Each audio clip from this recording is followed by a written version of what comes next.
नमस्कार दोस्तों, मैं दीपक वत्स स्वागत करता हूं आपका अपने चैनल बिजनेस करेगा इंडिया पे। दोस्तों, आपके लिए एक से एक बढ़िया बिजनेस वीडियोस लाने की मैं कोशिश करता हूं और इसी तरीके से मैंने एक वीडियो बनाई थी। टाइम तो खैर काफी हो गया उसको, करीब 2-2.5 साल पहले वीडियो थी, how to get old customers back. तो आप आई बटन पे क्लिक करके उसको देख भी सकते हैं। तो मुझे उस पर काफ़ी ठीक रिस्पॉन्स मिला और उस पर कुछ उससे रिलेटेड मेरे पास क्वेरीज भी आई। तो मैंने सोचा क्यों ना सेम टॉपिक पे हम एक और वीडियो बना देते हैं। ठीक है, थोड़ा और क्लैरिफिकेशन दे देते हैं तो आपको मदद मिलेगी और आप और अच्छे से उस वीडियो को प्यार दे पाएंगे। तो दोस्तों, मैं इसी सीरीज में आगे बढ़ता हूँ और मैं वीडियो जो मेरी है आपने थंबनेल पे पढ़ ही लिया है और मैंने आपको बता भी दिया है। तो आज हम बात करेंगे कि अपने पुराने कस्टमर को वापस कैसे लाया जाए, यानी how to get old customers back. तो बेसिकली हम यहाँ पे स्टेप बाय स्टेप चलेंगे। ठीक है, मैं आपको 4 स्टेप्स में इसको समझाऊंगा और उम्मीद करता हूँ कि आपको काफ़ी हेल्प मिलेगी मेरी वीडियो से। तो एंड तक जरूर देखिएगा, क्योंकि कोई भी स्टेप अगर आपकी छूट गई तो आप वहाँ पे मिस कर सकते हो उस चीज़ को। तो यहाँ पे सबसे पहले हम लेंगे स्टेप 1। सबसे पहली स्टेप है हमारी डेटा ऑफ ओल्ड कस्टमर्स। तो सबसे पहली बात है कि आपके पास अगर आपको ओल्ड कस्टमर्स को बुलाना है, पुराने कस्टमर्स को आपको वापस बुलाना है, जो कोई भी बिजनेस हो, वो सर्विस का बिजनेस हो, चाहे प्रोडक्ट का बिजनेस हो, कोई दुकान हो, चाहे शोरूम हो, चाहे आप एक सीए हैं, एडवोकेट हैं, डॉक्टर हैं, कुछ भी हो, तो आप किसी भी बिजनेस में उसको अप्लाई कर सकते हैं। तो अगर आपको अपने ओल्ड कस्टमर को बुलाना है तो सबसे पहली बात तो आपके पास डेटा होना चाहिए। अगर आपके पास डेटा नहीं है तो अभी से उसको बनाना स्टार्ट कर दीजिए। बाकी वो डेटा कहाँ पे हो सकता है? वो डेटा हो सकता है आपका, आपने कोई सॉफ्टवेयर के अंदर डिटेल बनाई हो, कोई एक्सेल शीट्स में वो डेटा हो, आपके व्हाट्सएप पे कांटेक्ट हो, आपके कॉल्स पे कांटेक्ट हो, ठीक है, आपके फोन में मतलब कांटेक्ट्स हो और आप उनसे उन लोगों से, क्योंकि आपने कहीं ना कहीं डायरेक्ट पर्सनल आपके नंबर्स हो या फिर आपके ऑफिशियल जो कांटेक्ट नंबर्स हैं, उनके जो जो मोबाइल वगैरह हैं, ठीक है, उसके पास उसमें आपका ये सारा डेटा हो सकता है आपने स्टोर कर रखा हो। तो सबसे पहले सारे डेटा को इकट्ठा कीजिए, उसको एक जगह लाइए, उसको प्रॉपर जैसे भी आपको आगे कांटेक्ट कराना है उसी हिसाब से उसको रखिए। चाहे एक्सेल शीट में उसको मेंटेन करके रखिए, चाहे उसको फोन में कांटेक्ट लिस्ट में सेव करके रखिए। ठीक है, प्रॉपर उसको पहले सेव करिए, उसको इकट्ठा करिए। सेकंड स्टेप आता है स्टार्ट टू कॉन्टैक्ट देम। अब आपको करना क्या है कि कॉन्टैक्ट डिटेल्स तो आपके पास आ गई हैं, ठीक है। अब आपको क्या करना है कि उन लोगों को कांटेक्ट करना स्टार्ट कर दीजिए। अब कांटेक्ट कैसे करें, ये भी मतलब कोई छोटी बात नहीं कि आपने कांटेक्ट कर लिया। कांटेक्ट आप ऐसे कीजिए कि जहां से भी वो सोर्स आया था उस सोर्स को पहले ढूंढिए। अगर आपको नहीं आता तो कोई बात नहीं, परेशान होने वाली बात नहीं है। जहां से भी वो आपको कांटेक्ट मिला था, तो सोचिए कि कहाँ से कैसे मिला था। ठीक है, उसी वे से उसको आप कांटेक्ट कीजिए। सपोज कीजिए व्हाट्सएप के थ्रू मिला था तो व्हाट्सएप के थ्रू उसको कांटेक्ट करने की कोशिश कीजिए। ठीक, या फिर कॉल के थ्रू उसको कांटेक्ट कीजिए। आपके अगर पर्सनल बातचीत है तो आप अपने नंबर से उसको कॉल करके बात कर सकते हैं अपने क्लाइंट से, कस्टमर से। आप मेल पे कांटेक्ट कर सकते हैं। ठीक है, आप सोशल मीडिया, इंस्टाग्राम, फेसबुक के थ्रू कांटेक्ट कर सकते हैं। तो जैसे भी आपका जो भी मोड ऑफ कांटेक्ट है, आप उससे कांटेक्ट कर सकते हैं अपने कस्टमर को। ठीक है, अब कस्टमर को कांटेक्ट भी आपने कर लिया, कांटेक्ट डिटेल आपके पास है। कांटेक्ट करने के बाद आपको क्या करना है, तीसरा स्टेप यहाँ पे आ जाता है कि उनको एंगेज रखिए। ठीक है, ट्राई टू एंगेज देम। वो कैसे एंगेज रखने के लिए? देखिए, कोई भी इंसान, कोई भी व्यक्ति आपसे क्यों जुड़ा रहेगा, कुछ ना कुछ रीजन होना चाहिए। तो अगर जैसे आपने देखा होगा कि बड़ी बड़ी कंपनीज है, जैसे जोमेटो का मार्केटिंग आपने देखा हो, तो जोमेटो एक कुछ फ्लैश नोटिफिकेशन भेजता है। ठीक है, और आप चेक करेंगे तो हमेशा अलग ही कुछ क्रिएटिव आपको मिलेगा।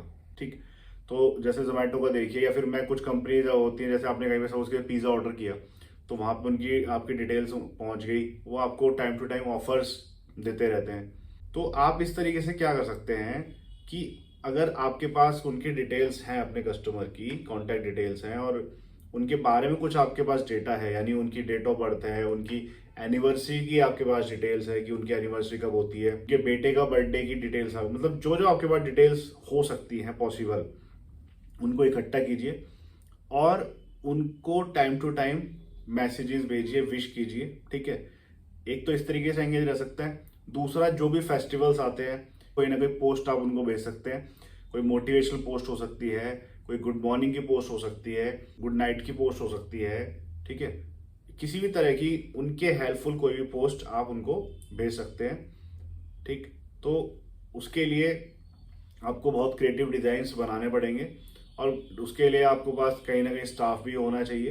तो या तो आप मैं कहता हूँ कि आपने सपोज कीजिए सबको कांटेक्ट कराना है और इनको मैसेजेस भेजने हैं और विशेस भेजनी है, क्रिएटिव्स बनवाने हैं, तो उसके लिए आप अगर मैं कहता हूँ एक भी स्टाफ अगर आप रख लेते हैं, एक एम्प्लॉय रख लेते हैं, उसको ये सारी चीजें आप बताए थे तो वो इजिली कर सकता है। आपको लगता है कि एक नहीं कर पाएगा तो आप दो रख लीजिए।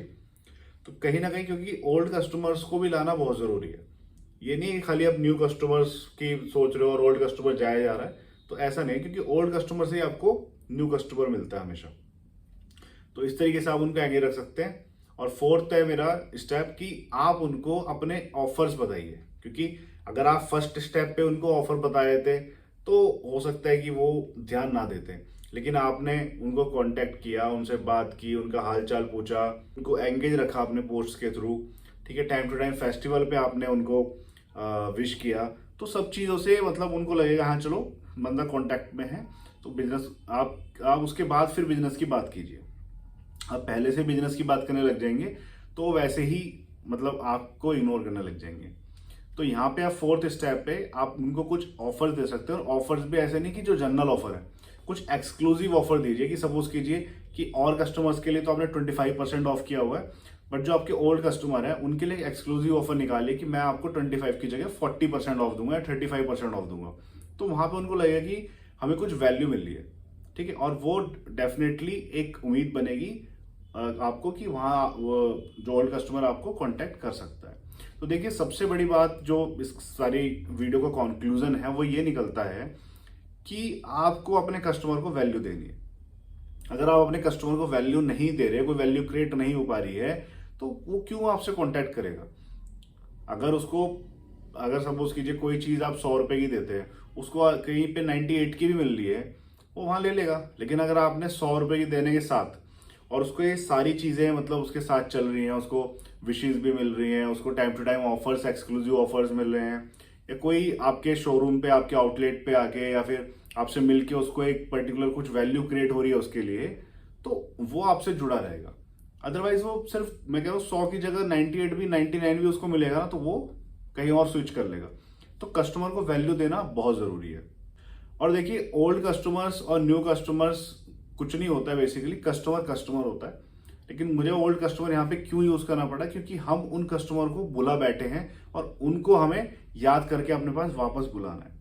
तो कुछ ऐसे बिजनेस होते हैं, जैसे सपोज कीजिए कि आपकी एक इलेक्ट्रॉनिक्स की शॉप है, आपकी एक मोबाइल की शॉप है, तो वो कोई भी जो कस्टमर आपके पास आएगा, उसने एक बार कोई भी सपोज कीजिए इलेक्ट्रॉनिक का कोई सामान लिया, टीवी, फ्रिज, वॉशिंग मशीन ली, या फिर कोई मोबाइल लिया, ठीक है, तो वो एक बार आपसे खरीद के उसके बाद आपसे कांटेक्ट नहीं करेगा, उसको जरूरत ही नहीं पड़ेगी। लेकिन जरूरी नहीं है कि उसको हमेशा मोबाइल ही लेना है, जरूरी नहीं है उसको टीवी फ्रिज लेना, हो सकता है उसको कोई माइक्रोवेव ओवन लेना हो सकता है उसको किसी अपने रिलेटिव को, अपने जानने वाले को कुछ दिलाना ठीक है, हो सकता है उसको अपने बेटे को मोबाइल गिफ्ट करना हो। तो कुछ भी वो आगे आपसे कांटेक्ट कल को कर सकता है, इसलिए आपको उसे एंगेज करना बहुत जरूरी है, क्योंकि आपके कंपटीटर ये काम कर रहे होंगे ऑलरेडी मार्केट में। और जब कंपटीटर काम कर रहे होंगे ना, तो आप क्यों पीछे रह रहे हो, ठीक है। और कंपटीटर ना भी कर रहे हो और आपने अगर ये कर लिया तो आपको एडवांटेज मिल जाएगा।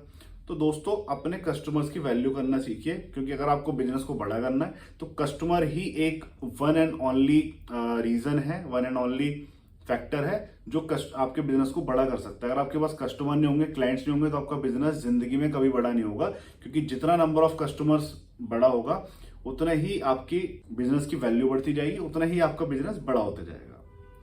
तो दोस्तों उम्मीद करता हूँ ये वीडियो आपके काम आई होगी, और इसी तरीके से अगर आपको और किसी टॉपिक पे वीडियो देखनी है तो आप मुझे कमेंट बॉक्स में बता सकते हो। और ये वीडियो आपको कैसी लगी जरूर एक बार मुझे बताइएगा, शेयर करना भूलिएगा मत। अगर पहली बार आए तो सब्सक्राइब तो भाई जरूर कर लेना, और ऐसी वीडियो लाता रहूंगा, क्योंकि बिजनेस करेगा इंडिया तभी तो आत्मनिर्भर बनेगा इंडिया।